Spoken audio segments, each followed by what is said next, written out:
It is one of those easy fall Saturdays when the street looks friendly on purpose. Folding tables, paper signs, mugs stacked like little towers. Neighbors talk about nothing in particular. Leaves click under shoes. The air smells like old books and laundry soap. She isn't hunting for anything. She drifts, hands in pockets, until a splash of teal stops her. A Walkman sits among tangled earphones and scratched CDs. The corner is chipped. A sticker, once bright, now faded, leans a few degrees off-center. It tilts the same wrong way she remembers. She lifts it, gentle as if it could bruise. The battery door squeaks. Under the cover, light catches on something she has not seen in years. 3 scratched letters, a child's careful work, the middle one cut a little too deep. Her chest tightens. The past stands up inside her. There is a tape already loaded. The paper label shows small rocket doodles, each one pointing left. He always drew them that way, stubborn and sweet. Left-pointing rockets. She used to tease him about it, then stopped because he liked them, and that was enough. Her fingers tremble. The world around her keeps moving, low voices, the buzz of a cicada, a car door in the distance, but the table goes quiet. The seller watches from a step away, polite smile turning unsure. She swallows, sways, steadies the player with both hands. Dust marks her thumb the way pencil used to mark his. 8 years of questions lean on this one small thing. It should be impossible. It isn't. The sidewalk feels thinner, like there's less ground than before. She breathes in and tastes metal and autumn. When she finally finds her voice, it is calm, almost soft, but it lands like a stone in water. Where did you get this? Boy vanished in 1996 at his birthday party. 8 years later, Mom finds this at a yard sale. This story moves on 2 clocks. The first is 1996, a birthday afternoon in a small-town park. The games, the cake, the few quiet minutes when a child slips from sight. The second is 2004, a neighborhood yard sale where an ordinary object pulls the past back into the light and refuses to let go. To protect privacy, some names, places, and non-essential details have been changed. Events are reconstructed from interviews, public records, and memories. We handle sensitive material with care and avoid graphic description. The point is not shock. It's understanding how tiny choices and overlooked patterns can decide everything. Stay with both timelines as they braid together. You'll see what neighbors remembered, what records missed, and what a mother never forgot. By the end, a small, almost throwaway detail, easy to overlook at first, will click into place and explain how one thread finally stitched the 2 years together. The park looks like a postcard, a low wooden shelter, a swing set with a waiting line, a butterfly garden kept by volunteers. A small creek sounds like a radio stuck on one station, water over stones, never too loud. Families know each other here. People wave without thinking about it. On the picnic tables, paper cloths are held down with tape and hope, because the afternoon breeze likes to test everyone's patience. She arrives early with a trunk full of party. Paper cups come first. She writes letters on each one in thick marker, 1 cup per guest. The birthday boy's cup gets special treatment. She prints his nickname big across the front. Nate, with a little ladder doodled under the letters, because he once said his name looked like something you could climb. He runs the way kids do when they forget about their feet. Hair in his eyes, shoelace trailing, shirt already untucked. He stops just long enough to place his hands on the table and say, "Is it time yet?" Not for anything in particular. Just time. He loves rockets. He draws them on napkins, homework, the fogged window in the car. His rockets always point left. No one told him to do it that way. He liked it and kept doing it. If you ask why, he says, because that's how they go. He likes to etch his initials on his stuff with a safety pin. It started because he lost a favorite toy at daycare and decided names should live on objects. The middle letter is always a little off, like the pin slipped or he pressed too hard. She tells him not to scratch things, then lets him scratch the ones that are his, because he is careful in a way that looks like pride. Neighbors drift in. Someone brings a bowl of grapes that keeps shedding its paper wrap. Someone else brings a tray of hot dog buns still warm from the oven. Grandparents arrive with extra chairs and a folding knife that has opened every box at every family event since forever. Kids spread like marbles on a flat floor, rolling toward swings, then snacks, then each other. The cake waits in a cooler so the icing won't slide. It has blue frosting and 3 small sugar rockets set to the left, because he asked for it that way. She smiles at the bakery's neat handwriting and fixes a tiny smudge with the edge of a napkin. The playlist is on a small tape she made herself, with songs he likes and one he calls the fireworks song, even though it's just a chorus that lifts up the way fireworks do. His uncle shows up with a grin and a wrapped box that doesn't hide its shape well. The boy guesses 3 wrong things before anyone tells him to open it. A teal Walkman appears, brand new, still shiny, still perfect. He looks at it like it came from the moon. She helps him clip it to his waistband and threads the cord under his shirt so it won't catch when he runs. He turns the volume too high, then too low, then finds the place where music sounds like it is meant for him alone. They make a game out of the tape. Track 1 is for cake. Track 2 is for presents. Track 3 is for fireworks, which means everyone claps and someone pops confetti if they can get the package open. He laughs hard at the rules and takes them very seriously. He taps the player and says, "If I hit 3, do the fireworks happen?" She says, "Only if you believe and only when I say go." And he nods like he's just been told how rockets work. The rhythm of the day settles in. Adults talk in soft loops about work, weather, and whose car is making that sound again. Kids make their own weather. They invent games around a low fence and the butterfly garden, hopping the stepping stones 2 at a time. He tests the Walkman's buttons again and again, counting down like a launch. He offers his headphones to anyone who asks, then takes them back with a thank you he learned by heart. Every small thing belongs. The paper cups lined like a tiny parade, the cooler that sighs when opened, the marker ink on her fingers. The boy looking for sun in the shade and shade in the sun. He trusts the world to behave. He trusts rules and rituals and people who smile when they see him. He trusts that track 3 will bring exactly what it promises. She watches him and feels the ordinary joy that makes all the planning worth it. The list she made, the extra tape, the way she tucked napkins under the table legs to stop the wobble. The afternoon holds steady. Laughter lifts and lands. Somewhere a camera clicks. The song he calls Fireworks waits for its turn, and she thinks, for one long, easy moment, that the day is perfect enough to stay exactly as it is. 2:24 p.m. A gust lifts the papercloth on the gift table. Someone smooths it back down with a palm and a piece of tape. The boy is by the swing set, counting turns for a smaller kid. He taps the Walkman twice like it's part of the game. 2:27 p.m. A neighbor, carrying a bowl of grapes that keeps shedding its paper wrap, says she sees him jog past the picnic shelter toward the butterfly garden. He waved, she adds, unsure if she waved back or only thought about it. 29 p.m. Another guest remembers the chorus of the fireworks song bleeding faintly from his headphones near the border of trees. "I heard the boom part," he says later, tapping his chest where he felt the rhythm. 31 p.m. A child chases a blue balloon that slipped its ribbon knot and floats just above reach, bobbing over the low fence. 3 kids jump. 1 gives up. Someone swears they saw the birthday boy jump too, laughing, hands high. 33 p.m. The grill hisses. A parent asks where the matches are. Another answers from the cooler. Laughter folds over small talk. The creek keeps being the creek. 34 p.m. She does her quiet head count the way she always does, eyes sweeping from swings to shelter to stepping stones. She counts cups without meaning to, because she labeled them and they're lined up like a parade. Everyone's cup is smudged or damp with fingerprints except one.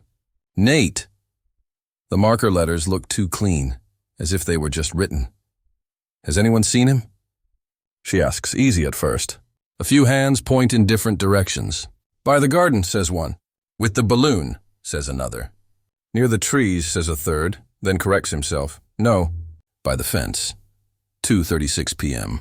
She walks to the butterfly garden, calling his name with a rise at the end like she's inviting him to answer.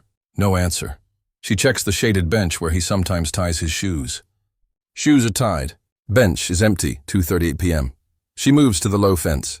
Beyond it, wild grass leans in the wind. A volunteer says he saw kids hop the fence earlier to chase a ball and come right back. He doesn't remember which kids. He thinks the birthday boy was one, but he can't be sure. 40 p.m. The picnic shelter seems suddenly large. She checks under the tables, a silly habit from when he was smaller and loved to hide near shoes. The underside smells like dust and wood. Only ants answer. 42 p.m., restrooms. She knocks, says his name, waits, goes in, checks stalls, calls again. A paper towel sticks to her shoe. She peels it off and tucks it in her pocket like that will help. 44 p.m., the parking lot.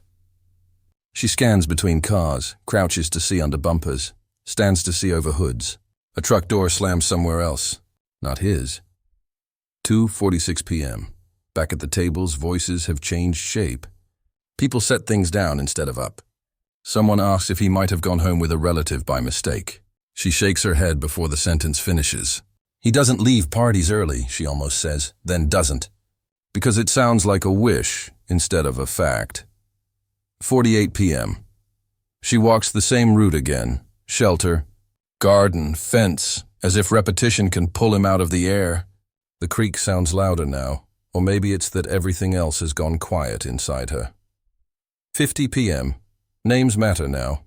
She uses all the versions: Nathan, Nate, Buddy, Kiddo. Each one feels like a key that should fit. A friend of his runs to the swing set and back, cheeks red. He was here, the friend says, meaning earlier, meaning not now. 52 p.m. Someone suggests the little nature trail loop. A small group fans out. A balloon ribbon lies tangled in a bush, but the blue balloon is gone. Or maybe it was never blue. Later, two people will argue gently about that, as if the color could change the ending. 4 p.m. The untouched cup with his name sits steady on the table. The ink doesn't run, her hands do. She is moving without deciding to move, voice thinner now, calling. The park keeps its shape. The minutes lose theirs.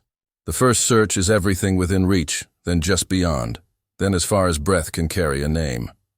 The first weeks turn into a map with pins. Volunteers meet at the park at dawn and again at dusk. They walk creek banks in rubber boots and come back with nothing but wet socks and new blisters. Flyers go up on storefront windows, library doors, the side of the post office that faces the street. Someone designs a better poster with two photos, one smiling, one serious, so people can recognize him no matter the mood he was in. There are interviews at the kitchen table and at the station. The same questions arrive in different jackets. What did he say last? Who seemed out of place? Did you notice any cars idling near the park? She answers carefully every time, even when she could speak the list in her sleep. People want a pattern. She wants a door, season's turn. The first fall ends with neighbors bringing over casseroles she can't taste. Winter is all light on snow and the loud sound of nothing happening. Spring brings new searches when the brush thins and the creek sits low. Summer is hard. Parks are louder then. Children run everywhere, and her eyes follow every head that is almost the right height. The case folder grows heavy. New tabs arrive, tips called in, sightings that were someone else's child, rumors that live for a week and then fall apart. The meetings with detectives shift from weekly to monthly to, we'll call when there's something. She keeps a notebook anyway. Dates, names, small details that might matter later. A routine becomes a kind of shield. Birthdays come in quiet. She sets a small cake on the table each year and lights a single candle because numbers started to feel like cliffs. She whispers the same wish into the smoke and opens the window to let it out. On her best days, hope feels like work she can do. On the rest, it is something she carries because putting it down would feel like betrayal. The Walkman lives in her memory like a bruise that never fades. She thinks about the left-pointing rockets he drew on the tape label, the way his initials always had that deeper cut in the middle. Sometimes she hears the click of the play button while standing in line at the store or folding laundry. It is not there. Her mind still turns toward it. Around town, stories grow because silence makes people plant things. Some believe he wandered off and kept going. Some think a stranger came and left. Others lower their voices and say it was someone nearby, because nearby is easier to fear in small pieces. After a while, even kind people get tired. Posters fade in the sun. Tape peels. The world keeps moving as it must. She keeps a box by the door with fresh copies and a staple gun that still works. The sale stretches down the block like a casual parade. Card tables, crockpots without lids, novels with sunburned spines. She walks beside Donna, both of them talking about nothing on purpose. She has learned to keep her voice busy so her mind doesn't wander. Then the teal catches her eye again, same as in the first minute. A Walkman set between a stack of CDs and a jar of mismatched screws. Up close, the details refuse to be general. The corner is chipped the same way, a small crescent missing from the plastic. The crooked sticker leans left in the same tilt her son never managed to fix. She lifts the player. The hinge creaks in a way her hands remember. Inside, a handwritten label rides a tape that has been rewound and replayed more times than any stranger would bother with. Rockets march along the paper, each one stubbornly pointing left. Under the battery cover, scratched letters sit where a child once pressed too hard. The middle one bites deeper than the rest. Certainty rises like heat. Then the part of her that has learned the language of evidence pulls back on the reins. Memory can trick you. Details can rhyme without matching. She swallows and looks for anything that would make her wrong.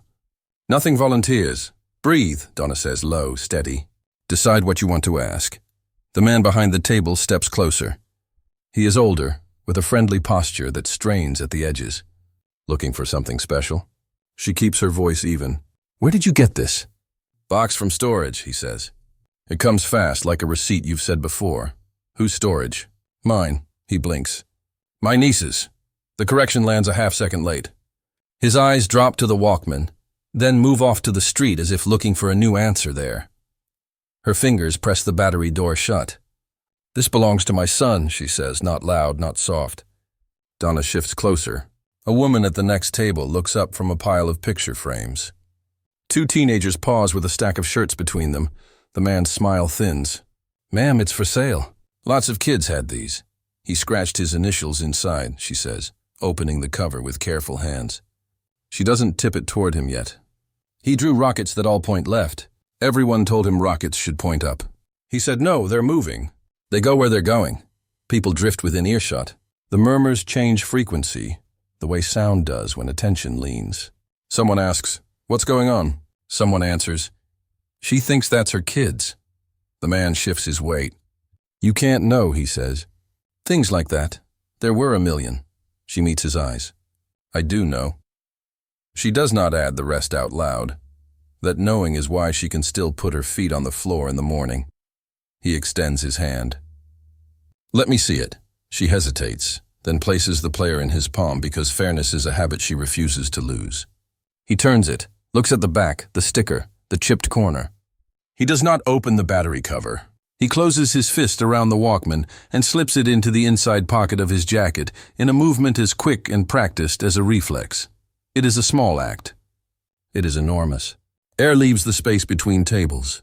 The people closest go still. Donna inhales sharply. The man takes half a step back and sets his shoulders as if he expects wind. Sir, she says, and the word feels too polite for what it needs to do. Please hand it back.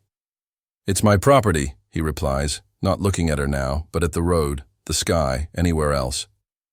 I don't have to show anything to anybody.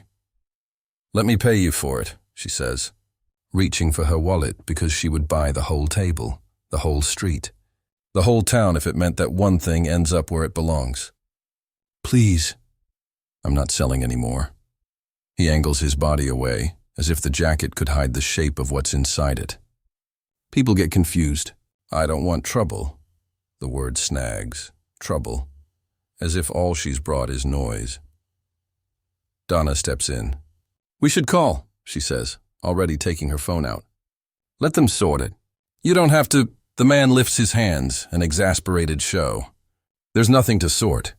A box from storage. Old stuff. Yard sale. That's it. Whose storage? She asks again.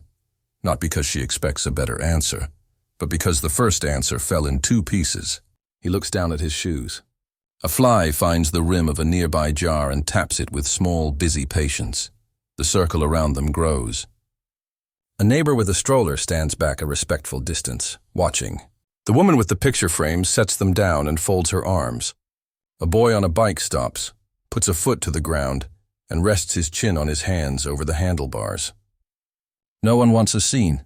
They are all in one now. Donna gives the basics to the dispatcher. A found object, a claim, A history too long for a phone call. The words sound strange stacked together. 8 years. Birthday party. Left-pointing rockets. Donna's voice is practical and gentle, and it steadies the ground under the mother's shoes. The man's tone hardens. You can't accuse me of anything. I haven't done anything. He pats the inside of his jacket once, as if to check the Walkman is still where he put it, then flinches at his own movement. No one's accusing, Donna says. We're asking for help. He snorts, a sharp sound that tries to be bigger than it is. Help, he repeats, like a word from a language he doesn't speak. The minutes stretch thin. Somewhere down the block someone laughs at a completely different joke, and the sound doesn't know where to land here. She rubs her thumb where dust from the Walkman marked it, leaving a pale track like chalk. Every part of her is pulled in two, toward the familiar weight of what she held, and toward the careful caution of proof. She thinks of the poster boxes by her front door, of the single candle she lights each year. She thinks of how quickly a thing can be there, and then not.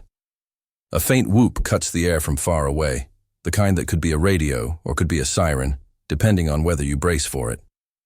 Heads turn in the same direction? The man doesn't. He stares at a crack in the pavement like it might open and swallow him if he wills it to. She doesn't move closer. She stands where she is and keeps her hands visible and her voice level. When they get here, she says, you can show them the inside of the battery cover. If it isn't his, I'll apologize for scaring you. If it is, it needs to go in a bag and be treated like it matters. He swallows and says nothing. The crowd breathes as one. The sound from down the street resolves into something unmistakable. Donna nods once as if to say, hold steady now. The afternoon light has shifted a shade darker. The little parade of tables is still.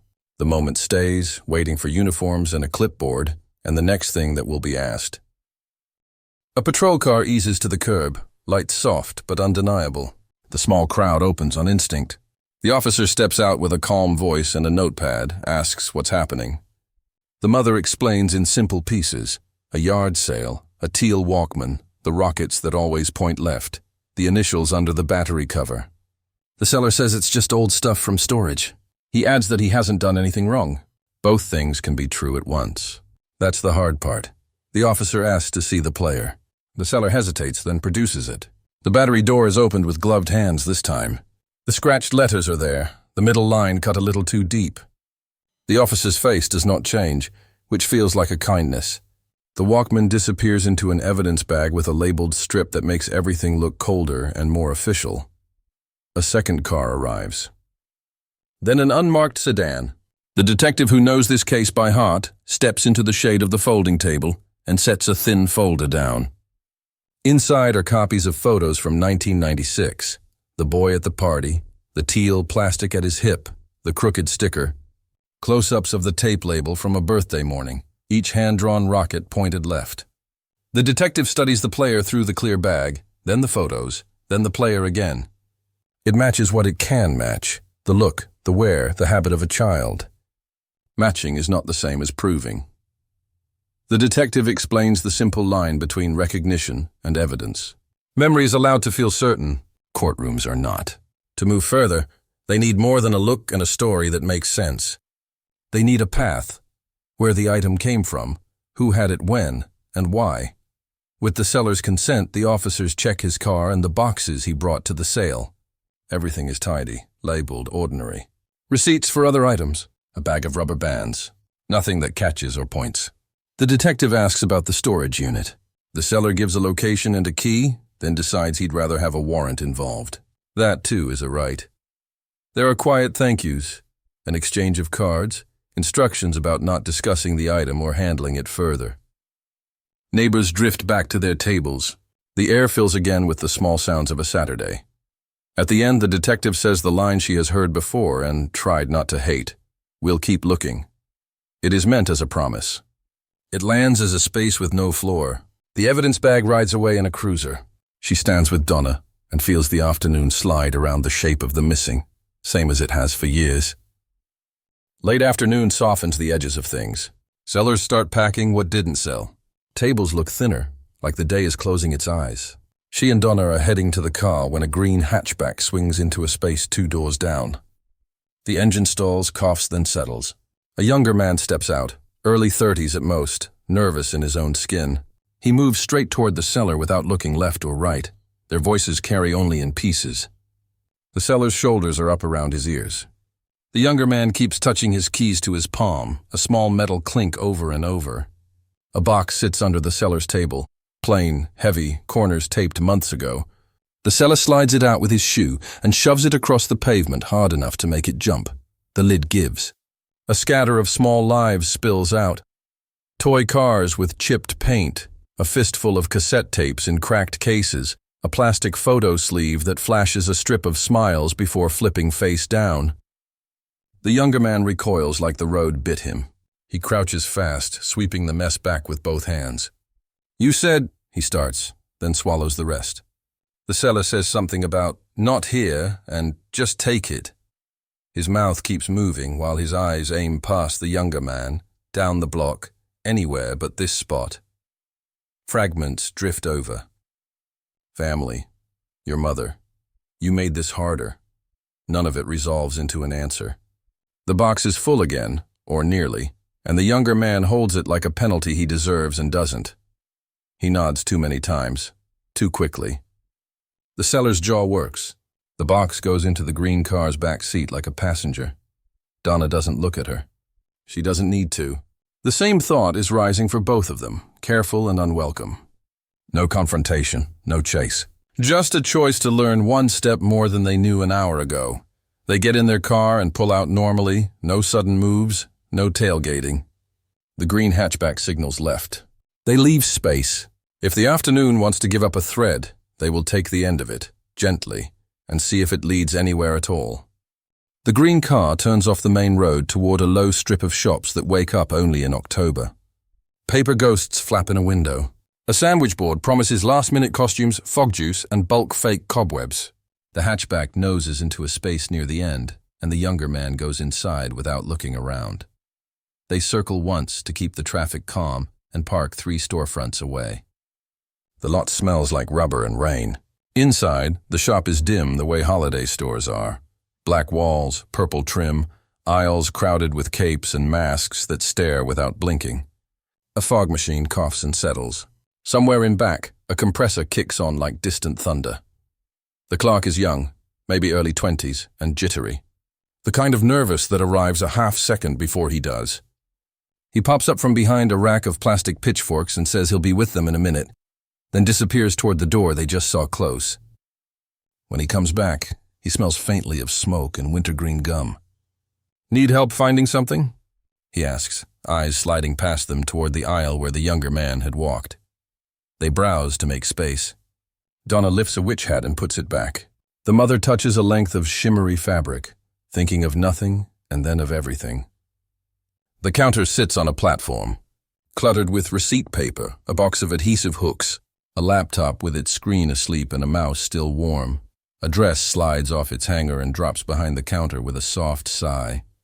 "I'll grab that," the mother says out of habit and politeness before the clerk can wave her off. She leans over the counter's edge and reaches. Her sleeve brushes the laptop's touchpad. The screen wakes. For a beat, no one breathes. On screen, a paused video fills the frame. A shaky view of trees at night, the kind of light a cheap camera makes when it tries to understand darkness. A voice, caught mid-word by the pause icon, hangs open like a door. Below, a chat window crowds the bottom. Usernames, emojis, lines of hype. 3 words jump even at a glance. Full scare setup. Then a line with numbers and a road name she knows only as the old place out past the bend, though the chat gives it something closer to an address. The clerk lunges as if the laptop is a candle near a curtain. "Please don't." He catches himself, palms up. "Sorry, work stuff." She straightens, dress in hand. "We're not here to make trouble," she says, and it's true. Trouble has been living with her for 8 years.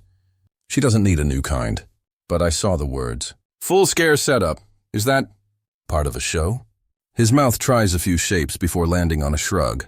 "People do like haunted nights. I sell them foggers and masks. That's all. I don't..." He looks at the laptop, at the doorway the younger man used, at the floor. "I just sell stuff." Donna's voice is even.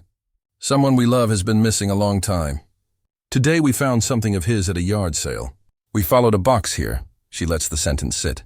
The store's speakers tick between songs. The clerk swallows. I don't want any cops in here, he blurts, then rushes to soften it.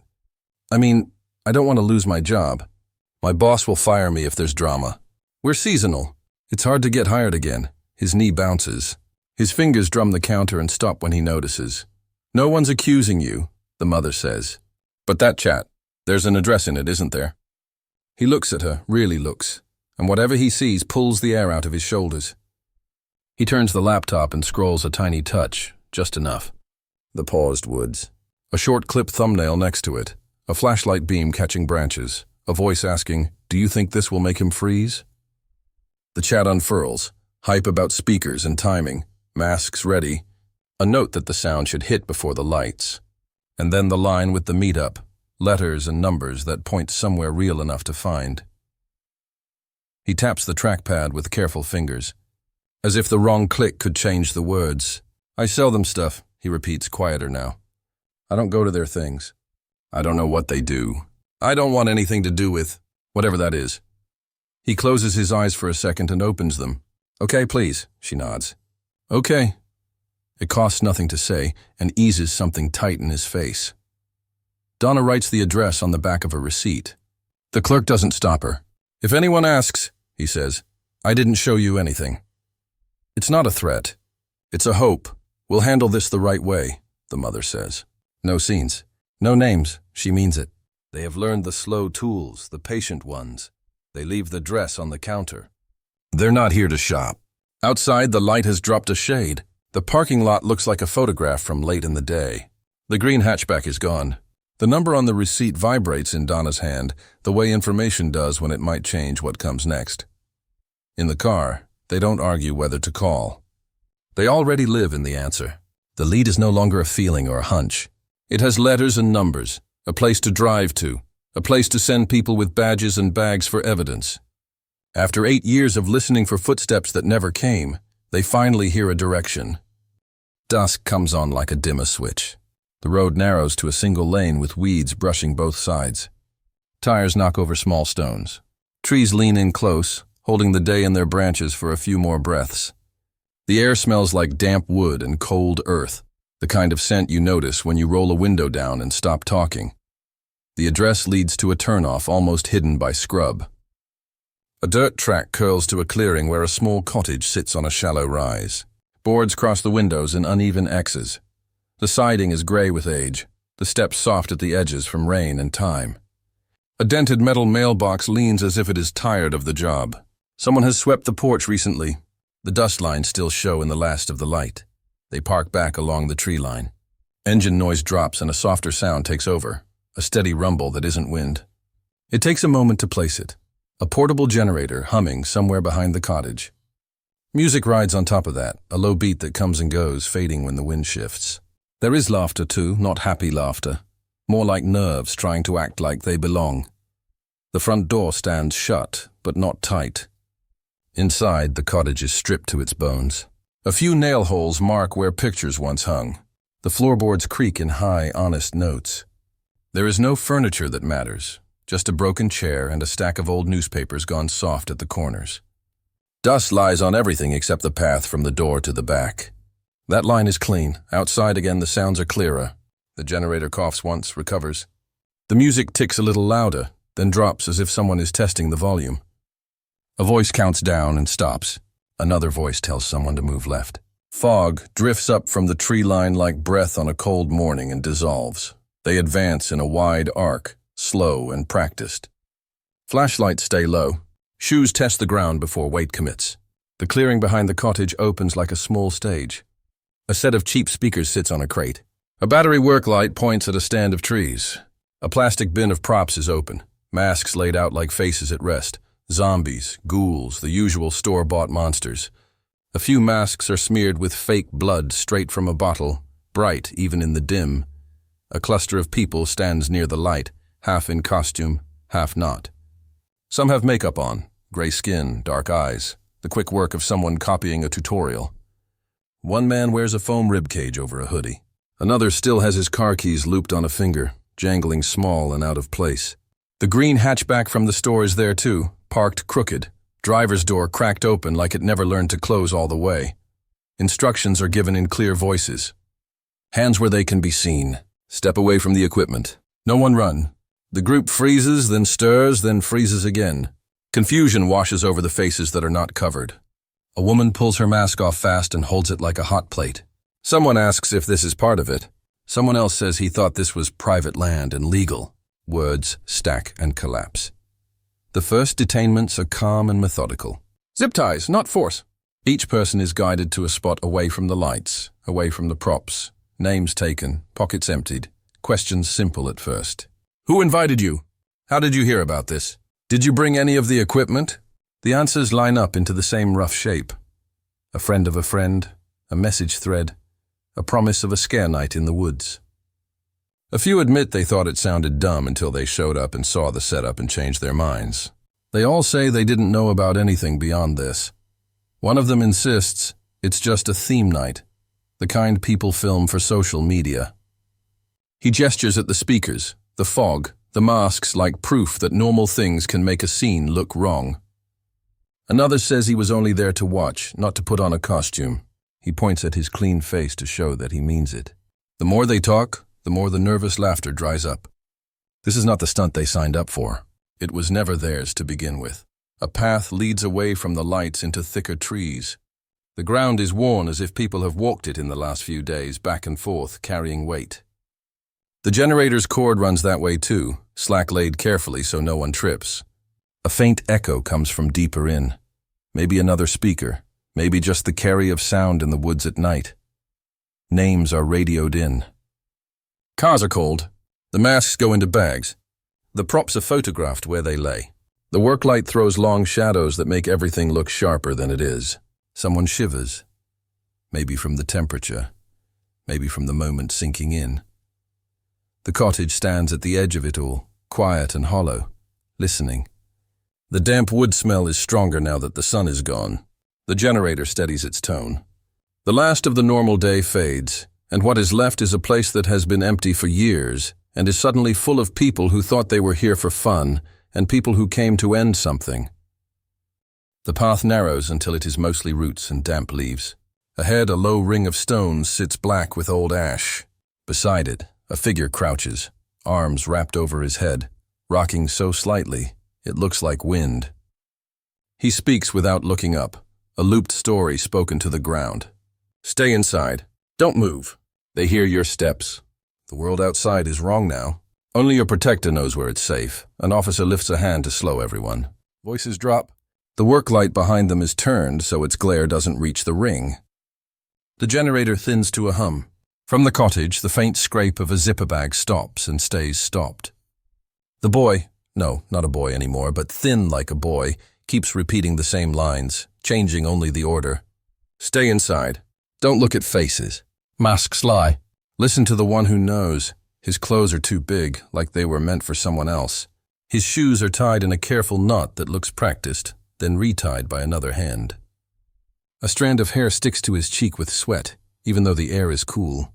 His hands tremble when he lifts them to pull his sleeves down and hide his wrists. He glances up once when a branch snaps under a boot and flinches hard enough to rock the stones. The mother speaks first from where she stands, far enough not to crowd him. She says his name the way you say it when you want someone to know there is no emergency in the sound. He jerks, breath catches, and he answers with the lines he has learned. Don't answer voices. They come from outside. They pull you out. Stay small. Stay quiet. Wait for the protector. She doesn't move closer yet. She keeps her hands where he can see them. She says her name. Not the longer one people use, but the short one he used when he was 8. She adds 2 tiny facts that belong only to them, carried across years like a folded note. The rockets point left. The middle letter is cut deeper. He stops rocking. It is a silence that lands, not the kind that floats. He doesn't look at her. He looks at the ground between them, where the dirt holds the print of old shoes and a shape like a heel drag. She crouches slowly, letting her knees find the same level as his. With one finger, she draws a small rocket in the dust, nose to the left, tail a little crooked, 3 lines for fire because that is how he always ended them. Beside it, she writes his initials with the middle line pressed a touch too hard. Then she lifts her finger and shows him the smudge-like proof that drawing happened here, now, not in a story. One of the officers takes a step back on purpose to give the moment more room. Another lowers a flashlight beam to the ground and keeps it there so it won't touch his face. Somewhere behind them, someone reaches out and turns off the music from the clearing. The woods sound like woods again. He tips his head the smallest amount, eyes cutting sideways. His pupils are wide black coins. He looks at the rocket first, then at the letters, then at her hands. His breath comes in short pulls, ribs jumping. She says the plainest things she can find. It's evening. We are in the trees behind an old cottage. The air smells like wet leaves. You are not alone. I am here. I am the person who sang to you in the kitchen when the cake was cooling. You asked if track 3 would make fireworks. We laughed. Don't say track 3, he whispers, and it is the first new sentence he said. That's when it... He stops and shakes his head like he is throwing water from his ears. I won't, she answers. I won't say it again. She talks about the small ladder he drew under his name on paper cups. She talks about a butterfly garden in the sun. She tells him she wrote his name big because he liked seeing it everywhere. None of it is evidence. All of it is true. His forehead creases, as if he is listening to 2 stations at once and trying to hear which one is real. He looks at the dirt again, then at her face. It is not a recognition like in movies. It is something thinner, but stronger, a thread tugging from a place he kept hidden. His mouth tries the shape of a word and gives up. Then he tries again and it arrives small and raw. Mom? She lets the word sit. She nods once, steady, as if yes has weight and has to be carried carefully. I'm here, she says. I am real. We can stand up when you're ready. We can walk slow. Nothing is going to jump. No sounds will come on without warning. The people behind me will give us space. He looks past her at the shapes of uniforms that are pointed away, at open hands, at eyes that are not staring. He nods the tiniest nod. She shifts her weight and doesn't reach until he reaches first. His fingers touch the sleeve of her jacket, then drift to her hand and hold. His grip is both strong and fragile, like a bird's foot closing around a branch. They stand together in uneven stages. He keeps glancing at the thin line of light from the clearing, and she keeps reminding him of where his feet are. Step over the root. There is a rock there. This is a safe hand. We are going toward people who help. The officers keep their distance and move as though time is wider than usual. No one hurries what doesn't want to be hurried. At the edge of the trees, the generator's hum returns, but lower now, like it learned to be quiet. Someone holds a blanket without stepping forward until he nods. It goes around his shoulders, and he grips the edges as if it might hold the rest of him together. He looks once more at the path behind, then at the drawing in the dirt that will fade with the next rain. 8 years of held breath leave the mother's body in pieces, not all at once. She doesn't cry yet. She counts each step with him instead, like counting down to something that finally happens. When they reach the open space behind the cottage, she can feel the ground again. He leans toward her like gravity has a choice, and for the first time in a very long time, the future does not feel like an empty room. The ER is all soft shoes and measured voices. A nurse takes vitals that sound steady enough. The doctor's summary is careful. Dehydrated, underweight, but responsive when the world is quiet. No obvious injuries that need immediate treatment. Likely exposed to something that makes fear feel enormous. Nothing exotic, just enough to turn shadows into alarms. They keep lights low, ask permission before they touch anything, speak in sentences that end gently. He sleeps in short bursts. When he wakes, he startles at doors, then relaxes when he sees his mother's face. She learns a new patience, the kind where you say where you are standing and what you are holding before you move. And it works, a little. He tests each fact against the old story he was told and begins to place them side by side. Down the hall, interviews begin. The picture the police build does not come from a single confession. It accretes. Bits of talk from people who thought they were attending a scary meetup in the woods, a clerk who sold fog machines and masks, an older man whose sentences keep finding dead ends. No one gets the full story alone. Together, it takes shape. The premise was always sold as protection. That word comes up again and again, like a badge the abductor pinned on himself. Protect you from the world that's gone wrong. Protect you from the people in masks. Protect you from the noise. He took the role of rescuer and rewrote the world to make the part fit. A basement room under an old, long-ignored house became the center of it, a space closed off from weather and time, with just enough comforts to feel like shelter if you never looked outside. The door was a boundary framed as kindness. The rules were for your safety. The lies were rehearsed until they sounded like bedtime. Every year or so, when familiarity softened fear, the story needed repainting. Stage scares refreshed it. Cheap speakers in the trees, masks glimpsed at the edge of a flashlight beam, voices shaped to sound inhuman. Never long. Just enough to keep the idea alive that the outside was untrustworthy, and the inside, his inside, was the only safe place left.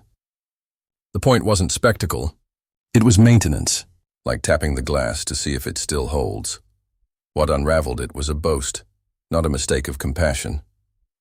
Planning a bigger fear night, inviting more people than usual, asking for props he hadn't used before. A chat thread that needed times, directions, a meetup, a purchase trail at a seasonal shop, a video clip filmed in the woods to test angles. The larger the audience he courted, the more evidence he left behind. The very thing meant to tighten control created a line straight to the clearing. The older man from the yard sale sits with a paper cup of water and doesn't drink it. He says he didn't know. He says he knew his son had a taste for morbid stunts, but thought it ended at pranks and costumes. He admits to seeing things online, closing the laptop, and telling himself it was just bad taste.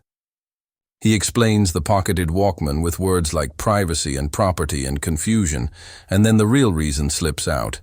If it was a mistake, maybe he could put it back in the box and no one would see. Denial, guilt, small avoidances, none of them crimes on their own, all of them part of the fog that let a worse story live nearby for years. The clerk from the party store answers questions with shaking hands. He signs his name, then apologizes for how messy it looks. He says he didn't know anything about a missing person.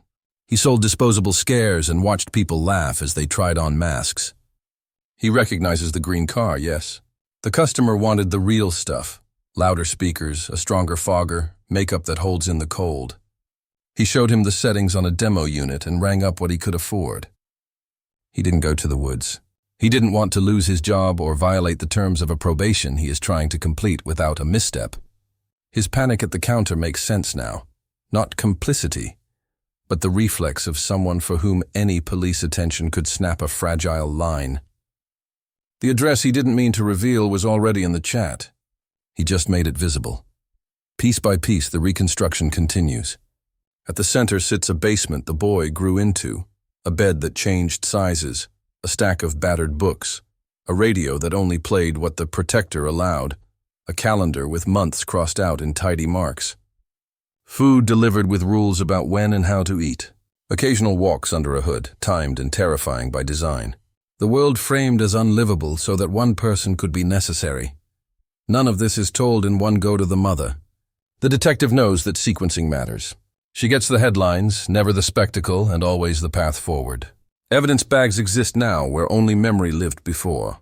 The Walkman, cleaned of prints by time and handling, still carries the same scratch pattern under the battery cover. The mixtape label with left-pointing rockets was photographed where it was found. The chat logs are preserved. The students in makeup provided their phones willingly. The generator sits where it was. Cord still wound the way someone who expects to reuse it would wind it. In the room with the quiet light, the doctor speaks plainly. Malnourished, but not beyond repair. Sleep disrupted as expected. Startle responses high. The mind has been trained to believe certain cues equal danger. Unlearning takes time. He recommends therapy that works in small, careful circles. Restore what daily life should feel like. Replace alarms with routines. Let trust and choice grow where they were not allowed. The mother nods. She already understands the language of slow repairs. She has been speaking it to herself for 8 years. She holds the paper consent forms and reads them. She asks good questions. When she returns to the bed, he is awake, eyes on the ceiling. She says out loud what the room holds. A clock, a curtain track, a cup of water, a nurse at the desk just beyond the door.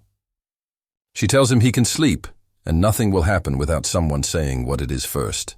The door stays open exactly as much as he wants. Down the hall, a whiteboard fills with lines and arrows. Outside the window, the night is just night again.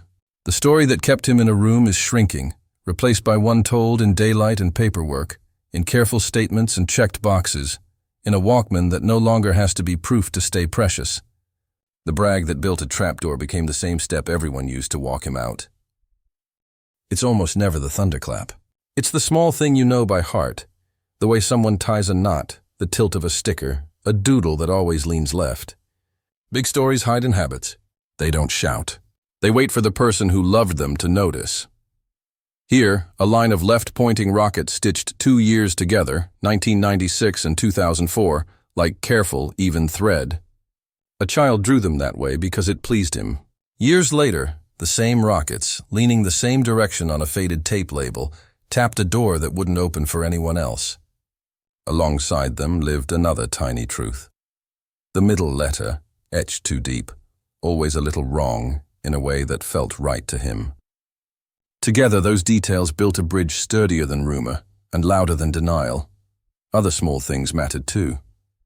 A pocketed Walkman that turned an ordinary gesture into a flare. A sentence that changed mid-breath from mine to my niece's. The nervous clatter of keys in a palm. None of these alone prove a case. All of them, together, point like arrows until the path appears. That is how hard puzzles yield. Grain by grain, not all at once. What remains now is quieter than the search that came before. Doors open to morning light. A room holds steady.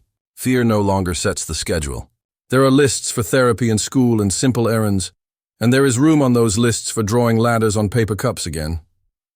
The Walkman will belong to ordinary life when the forms are signed, not as a wound or a weapon, but as a keepsake that came home. Endurance isn't loud either.